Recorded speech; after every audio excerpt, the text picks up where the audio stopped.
All right, this time in our reading, we're going to turn our books to, I believe, it was part 3, Perspectives on Agriculture. We just mentioned Africa, and now we're moving into New Guinea. Then we'll go to the Andes. So this will be a quite short video. During glacial periods, New Guinea, Australia, and Tasmania formed a single landmass known as Sahul. Today, New Guinea is a large island divided into independent country of Papua New Guinea in the east and the Indonesian province of Irian Jaya in the west. The New Guinea highlands run the length of the island at an elevation between 1,300 and 2,500 meters. Ethnographers studying the modern agricultural societies of New Guinea have emphasized the centrality of pigs and sweet potatoes, not only for subsistence, but also in developing a social hierarchy. The exchange of pigs is an essential element of political power in modern times. Of course, sweet potatoes are an important part of the diet of pigs. Therefore, accumulating sweet potatoes is an essential element in gaining political power. Surprisingly, neither sweet potatoes nor pigs were domesticated indigenously in New Guinea, and both were introduced fairly recently. Sweet potatoes were domesticated in South America and were probably introduced into New Guinea after they were brought to the Philippines by Spanish sailors sometime in the 16th century. The timing of the introduction of domesticated pigs to New Guinea is poorly understood. Recent genetic research indicates that a large number of plant species were domesticated indigenously in New Guinea. These crops included yams, bananas, taro, and possibly sugarcane. None of these crops are cereals, and traditional agricultural processes in New Guinea involve transplanting cuttings or shoots rather than planting seeds. Clearing forests and draining swamps, the earliest evidence of human occupation of New Guinea is found at coastal sites on the Huon Peninsula dated to 40,000 years ago.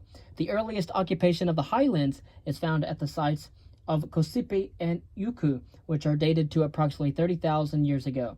Animal bones recovered from these sites indicate that a wide range of animals was hunted. There is no evidence of domesticated plants or animals. The exact date for the introduction of ground stone tools in the highlands is unclear. However, polished axes dating to 10,000 years ago are found on a number of sites. And so we have sweet potato farming in New Guinea. In modern societies in New Guinea, sweet potatoes play an important role in social hierarchy. Most of the archaeological sites in the highlands are cave sites. However, at Wanlek, the remains of a 6,000-year-old village, including remains of circular houses and a large central structure, were excavated. The artifacts recovered at Wanlek include polished stone axes, but no pottery. On archaeological sites in the highlands, no pottery is found that dates to earlier than 800 years ago. So the main evidence for the development of agriculture in highland New Guinea comes from the excavation of ancient field systems at the Cook Swamp in the Waggi Valley.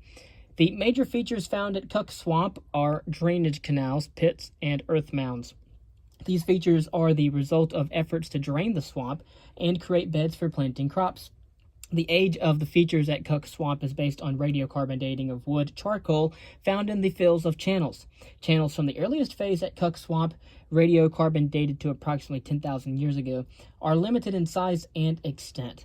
In the second phase, dated to 6,500 years ago, there are regularly distributed earth mounds and channels across the site. In the third phase, dated to 4,000 years ago, a network of drainage ditches was excavated through the site. Subsequently, the network of channels became denser and more regular, and around 3,000 years ago, the maintenance of agricultural fields at Cook Swamp appears to have come to an end. Starch grains on stone tools from the first two occupations have been identified as taro, which does not grow naturally in the highlands, and therefore must have been planted at Cook Swamp. There is also evidence of banana cultivation beginning around 6,500 years ago as well. Phytoliths of bananas are found throughout Cook Swamp and its sequence. Phytoliths are mineral structures that are built up on the plant tissue. In the early phase of the occupation of Cook Swamp, the presence of banana phytoliths is expected because wild banana trees would have grown in the forest environment that was found in the region at that time. However, around 6,500 years ago, the environment around Cook Swamp changed to grassland, in which a high percentage of banana phytoliths would not occur without human intervention. And therefore, the presence of large quantities of banana phytoliths in the swamp deposits after 6,500 years ago is evidence that people were planting banana trees. Of course, features similar to those found at Cook Swamp have also been found in other sites such as Kana, which is also located in the Waukee Valley. However, as there is very little evidence from the excavation of village sites from these early periods in Highland New Guinea, there is little basis for reconstructing the social context of early agriculture. It appears that the transition to agriculture in New Guinea was quite gradual and that only plants were involved. New Guinea is unique in that no cereal crops were domesticated. The development of ground stone tool technology appears to be related to agriculture. However, pottery was introduced quite late and did not have any role at all in early agricultural systems. Next, we'll talk about the Andes and Guitarrero Cave. So let's talk about the Humboldt Current. And Cook Swamp again is a site in Highland New Guinea that has produced early evidence of agriculture, and they were several phases.